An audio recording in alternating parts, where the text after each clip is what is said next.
법칙의 표상에 따르는 그런 존재자의 원인성은 그 존재자의 의지다. 그렇습니다. 그가 어떤 의지를 갖는가 라는 문제. 즉 이성과 의지의 문제로 윤리적인 문제를 규결시키고 있습니다. 즉 윤리적으로 선한 행위, 윤리적 행위를 선택하는 것은 결국 자연의 법칙에 따른 행위를 선택하는 것이고, 이 자연 법칙에 따른 행위를 선택하겠다라고 하는 것은 이 자연 법칙을 알아볼 수 있는 이성과 그에 따라 행동하겠다는 개인의 의지가 있을 때만 자연 법칙에 따라서 행동할 수 있게 되는 것이죠. 그렇죠? 맞아봅시다. 이렇게 해서 도덕 법칙은 순수 실천 이성의 객관이자 궁극목적인 최고선의 개념을 통해 종교의, 다시 말해 모든 의무들을 신의 명령들로 인식하는 데에 이른다. 그래서 도덕 법칙은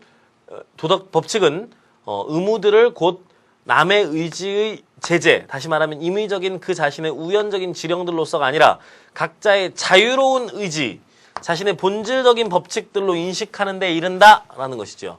즉, 여러분 이게 좀 어렵다면 맹자의 사단을 생각해 보시기 바랍니다. 맹자는 인간은 본래 선한 존재이고 선의 가치를 판별할 수 있는 능력을 가지고 있다라고 하면서 그 증거로 4가지의 단서를 듭니다. 그렇죠? 그래서 이제 그 중에서 측은지심이라는 것이 있었죠. 그래서 누군가 어려운 상황에 처한 사람을 긍휼히 여기는 마음이 있다는 것입니다. 또 수호지심이 있었죠. 시비지심이 있었죠. 이렇게 이 사단에서는 어때요? 인간 스스로가 옳은 것, 윤리적인 것을 판단할 수 있는 이성이 있다. 그리고 누구나 그것을 행하고자 한다라는 겁니다. 똑같은 얘기를 하고 있는 겁니다. 누구나 옳은 것이 무엇인지, 자연법칙 안에서 옳은 것이 무엇인지를 판단할 수 있는 이성이 있다. 그리고 스스로 그 자신이 그 법칙들을 인식하고 그 법칙들을 따르려는 그 자신의 자유의지가 있다. 이 2가지 안에서 인간의 윤리적인 행위가 나온다 라는 겁니다. 마저 가보죠. 그럼에도 이 법칙들은 최고 존재자의 명령들로 보여져야만 한다. 왜냐하면 우리는 오직 도덕적으로 완전한 동시에 전능한 의지에 의해서만 최고선을 희망할 수 있고, 그러므로 이 의지의 합치함으로써 최고선에 이르는 것을 기대할 수 있기 때문이다라는 겁니다. 이 칸트의 실천 이성 비판은 사실 이 대목 때문에 그 많은 비판을 받기도 했습니다. 왜냐하면 결국 신을 배제했던, 앞선 순수 이성 비판에서는 신의 개념을 배제했던 칸트가 2번째 비판서인 실천 이성 비판에서는 다시금 전능한 의지라는 이름으로 신을 끌어들이고 있기 때문입니다. 즉, 하지만 여기서 칸트가 전능한 의지의 개념을 사용하고 있는 것은 그 신의 법칙이 아니라 인간이라면 누구나 해야 할, 그리고 자연 자체가 최고선을 확장하는 그런 어떤 자연 법칙으로서의 도덕적인 가치를 확장될 수밖에 없는 자연 법칙이 있다고 전제하고 있는 겁니다.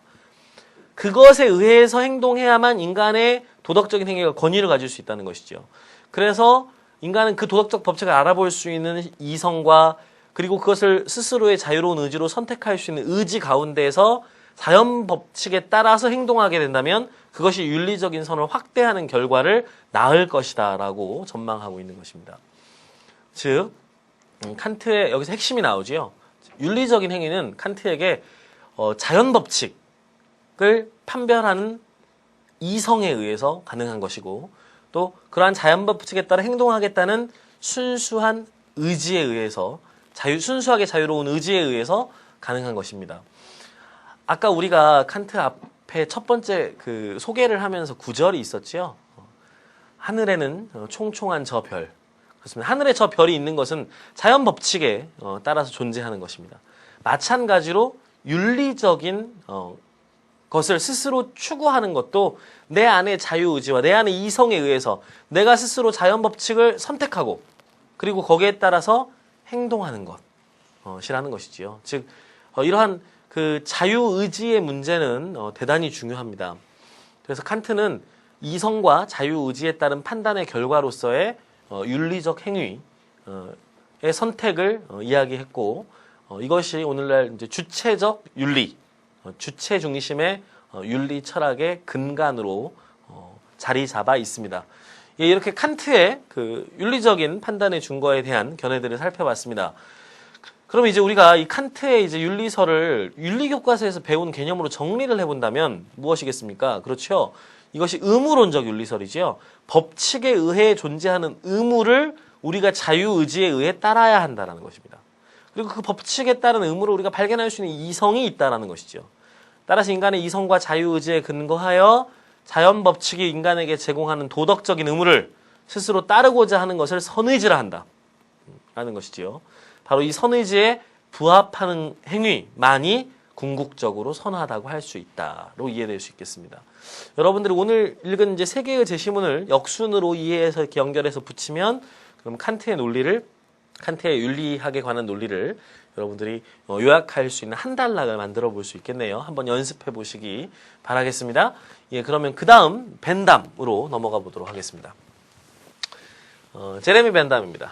벤담은 목적론적 윤리설의 대표적인 공리주의적 철학을 입안한 인물입니다. 도덕과 입법 원리에 관한 서설에서 벤담은 바로 이제 이익과 행복을 증대시키는 행위야말로 궁극적인 선이다라고 판단하고 있습니다. 이것은 그 칸트의 견해와는 많이 대립되죠. 그것이 이익이 되든 뭐 손해가 되든과 무관하게 선한 것은 선한 것이다. 절대적인 선의 가치가 있다라고 보았던 것과 달리 벤담은 행위의 결과가 인간의 이익과 행복을 증진시키는 결과를 낳는 여부가 선한 행동을 판단한다라고 보고 있는 것입니다. 여기에 대해서 얘기되고 있는 제시문들을 우리가 살펴보도록 하겠습니다. 자연은 인류를 고통과 쾌락이라는 두 군주의 지배 아래 두었다. 우리가 무엇을 하게 될지를 결정하는 것은 물론 무엇을 해야 하는지, 자, 이것은 무엇을 하게 될지는 행위의 목적을 결정하는 겁니다. 그렇죠? 무엇을 해야 하는지는 윤리적인 의무를 결정하는 겁니다. 그렇죠? 그렇다면 이거 위의 것은 행위의 목적을 결정하는 것이고 무엇을 해야 하는지는 도덕적인 의무를 결정하는 겁니다.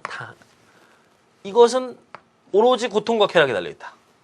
그렇죠. 도덕적인 의무도 이것에 의해서 결정된다는 겁니다. 우리는 고통과 쾌락에 종속되어 있다는 사실을 인정하고 공리성의 원리에 따라야 한다. 이것은 어떤 행위가 이와 관련되어 있는 모든 사람들의 이익이나 행복을 증대시키는가 그렇지 않은가에 의해 그 행위에 대해 가치평가를 내리는 것이다. 그렇죠. 이것은 개인의 행위뿐만 아니라 정부의 정책까지도 모두 포함한다. 즉 공리성의 원리란 어떤 행위가 산출하는 이익, 편의, 쾌락, 행복 등의 총량에서 그 행위가 산출하는 손실, 해악, 고통, 불행의 총량을 뺀 것을 최대화하는 것이다.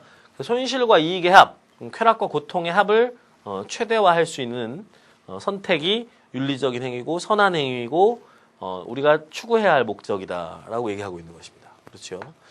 여기서 말하는 이익이나 행복이란 당사자가 사회 전체일 경우에는 사회 전체의 행복이며 특정한 개인일 경우에는 그 개인의 행복이다.